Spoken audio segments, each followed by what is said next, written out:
Oke. Assalamualaikum warahmatullahi wabarakatuh. Selamat pagi, selamat siang, atau selamat malam, Kakak asisten. Di sini kami akan menjalankan program yang telah kami buat di Visual Basic. Nah, di sini ada 19 form. Form pertama itu adalah form login dari PPC. Nah, di form login ini kita hanya menginput data yang udah ada di database. Jadi kalau misalkan kita input asal-asal itu nggak bisa masuk karena nggak nggak kerekod di database-nya.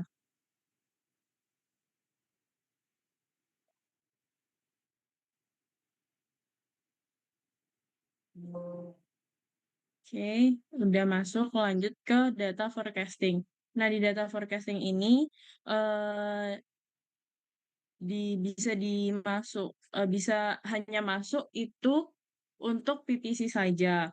Nah, di data forecasting ini untuk ID forecast itu langsung otomatis apabila di data terakhir 135 maka untuk form baru itu 136. Untuk periode tulis manual.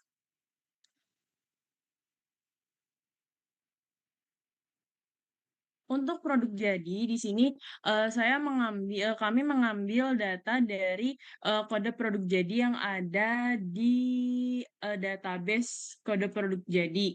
Jadinya button jadinya combo box-nya itu isinya yang ada di data kode produk jadi.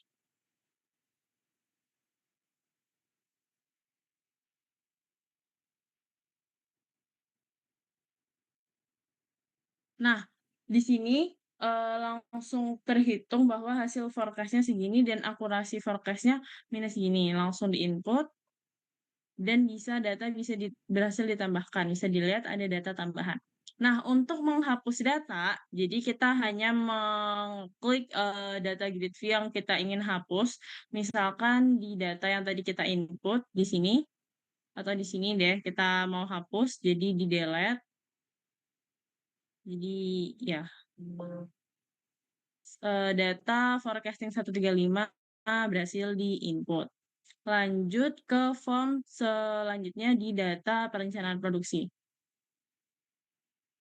Nah, di data perencanaan produksi itu karena tadi PL-nya 144, maka dilanjut di 1 PL 145. Untuk kode produksinya sama, diambil dari database kode produksi untuk periodenya. Kita samakan,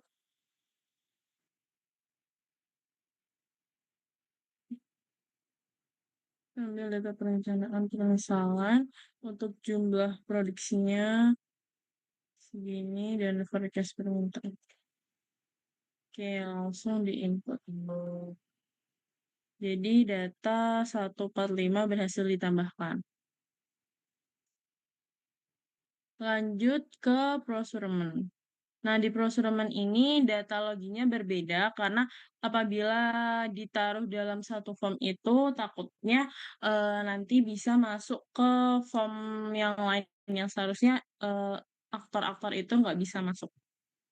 Ini pakai data di database, username-nya itu kalau procurement 126.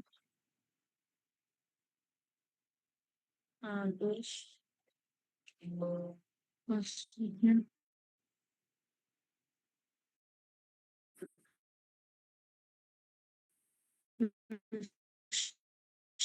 gimana lagi. Nah, login berhasil. Lanjut ke data supplier. Nah, di data supplier juga sama, nanti ID suppliernya otomatis ke isi yang pakai data yang paling terakhir. Untuk nama suppliernya kita permisalan aja.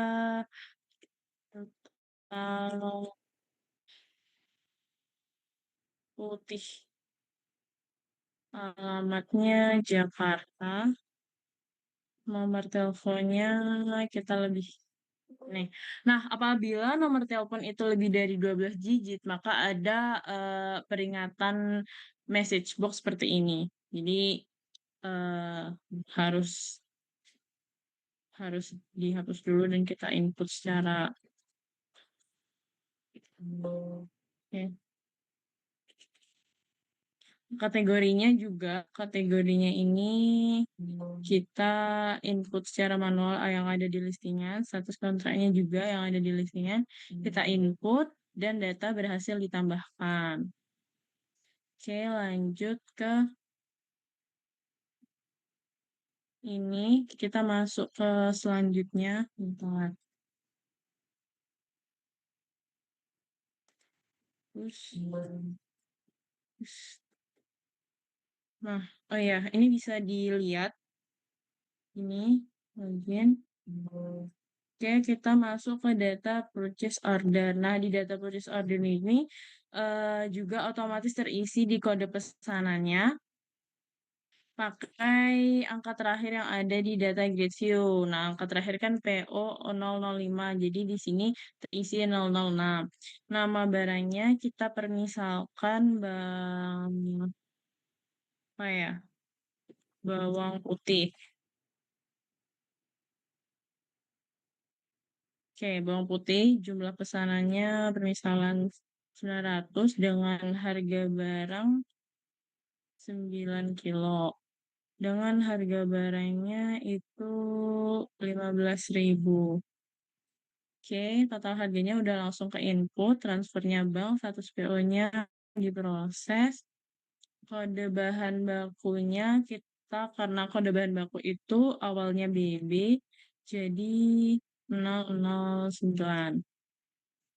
ID suppliernya juga tadi ID supplier itu dimulai dari SP, jadi SP 00 misalkan 2 input.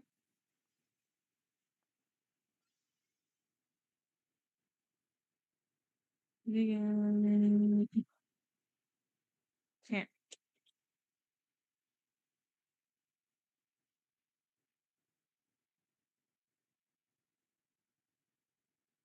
bisa nggak nih?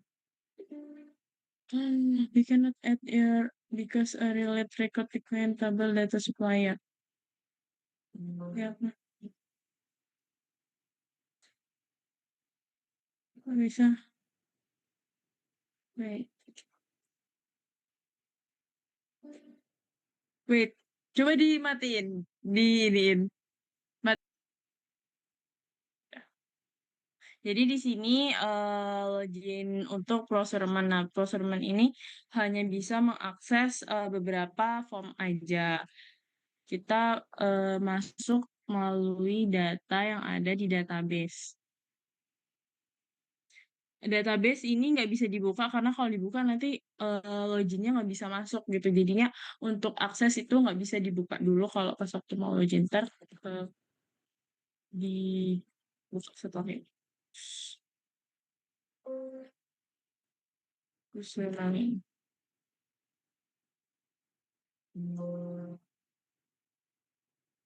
oke, di sini itu ada yang tadi sebelumnya udah kami isi.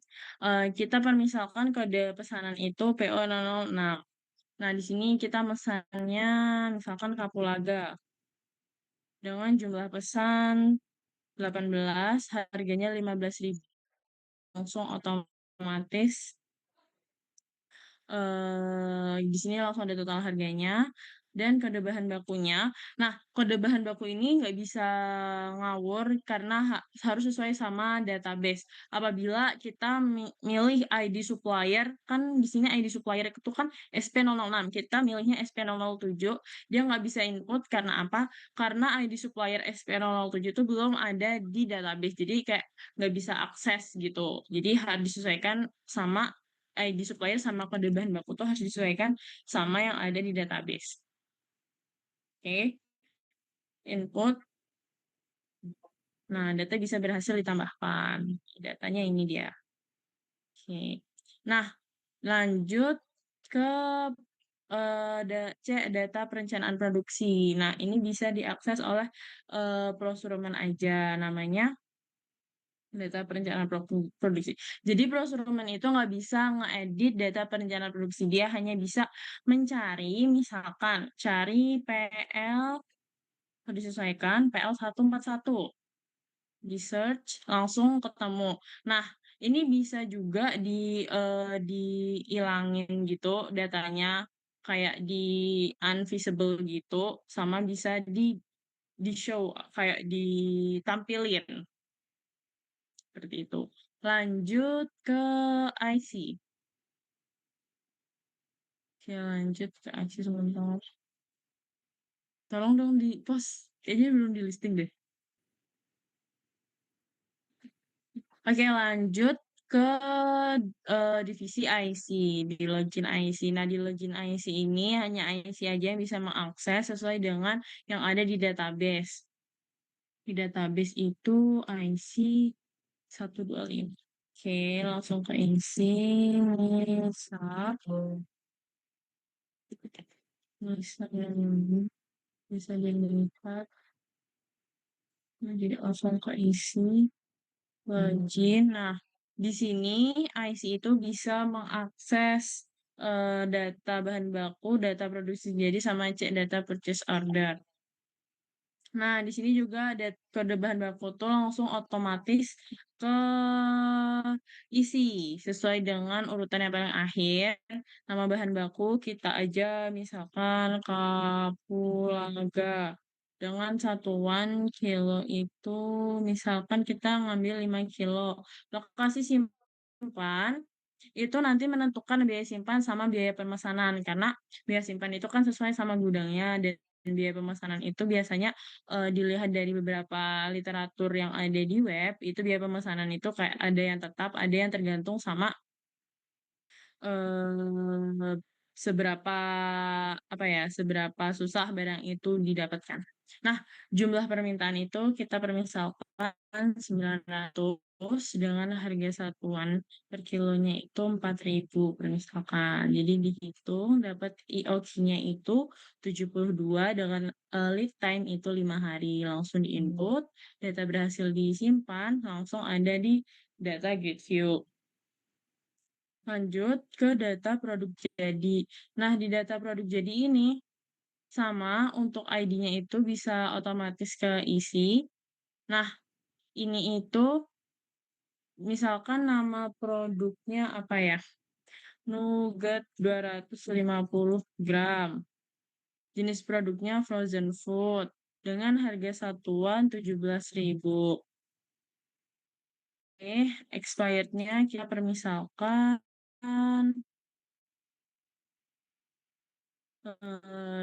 2026 bulan Agustus tanggal 14. Jadi langsung di-input, data berhasil ditambahkan, langsung ada di data grid view di sini. Nah, lanjut ke form selanjutnya, cek data ini.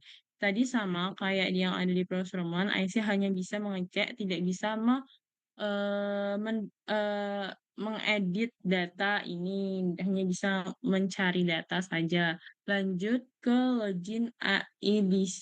Nah, di sini EDC juga hanya bisa mengedit beberapa data.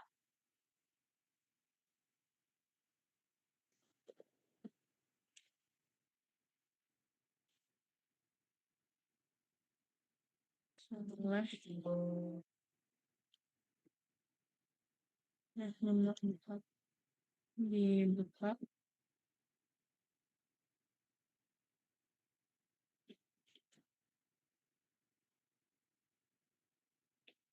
Oke. Nah, data stok produk jadi hanya bisa diginiin sama edisi aja.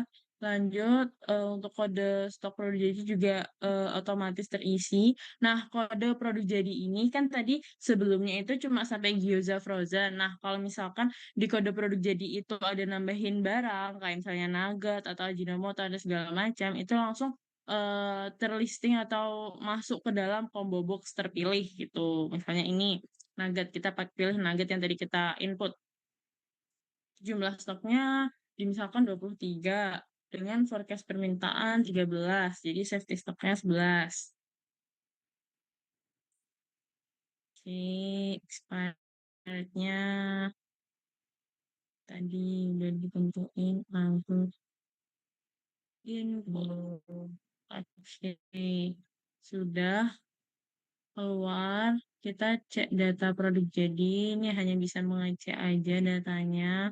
Oke, kita ngecek data apa ya, PJ005.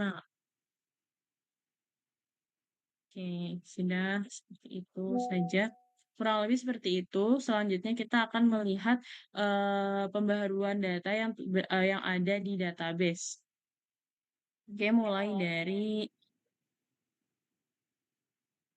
Oke, mulai dari data supplier. Data supplier tadi kita input kental putih langsung masuk ke dalam database baru. Di data bahan baku tadi kita input kapulaga. Kita input kapulaga, udah ada lead time-nya tadi, terus data delivery order juga sebentar. Sudah ada juga ini tanggalnya. Data forecast permintaan juga udah ada tadi inputan datanya tadi minus akurasi forecast-nya minus. Langsung di data, oke, data login tadi yang kita kita bisa login kalau misalkan kita ada datanya di database. Jadi kayak misalkan tadi aku mau login di PPC tapi aku pakai datanya Agus, jadi nggak bisa kedetek karena PPC itu hanya Ucup yang bisa masuk, dan kita bisa masukin orang lain tapi kita harus input di database dulu. Lanjut ke tanggal loginnya juga udah sama kayak eh, yang tadi kita input hari ini. Lanjut ada di ini data perencanaan produksi. Perencanaan produksi tadi kita udah ada input data. Kode produk tadi yang nugget nugget 250 gram itu sama ini data purchase order. Tadi kita input eh, bawang putih, terus data stok produk jadi juga udah sama yang tadi ya, data supplier juga udah. Jadi keseluruhan data yang kita input itu udah terekam yang ada di database. Kurang lebih seperti itu. Terima kasih. Jika ada kurang lebihnya mohon dimaafkan karena kami juga manusia biasa. Wassalamualaikum warahmatullahi wabarakatuh.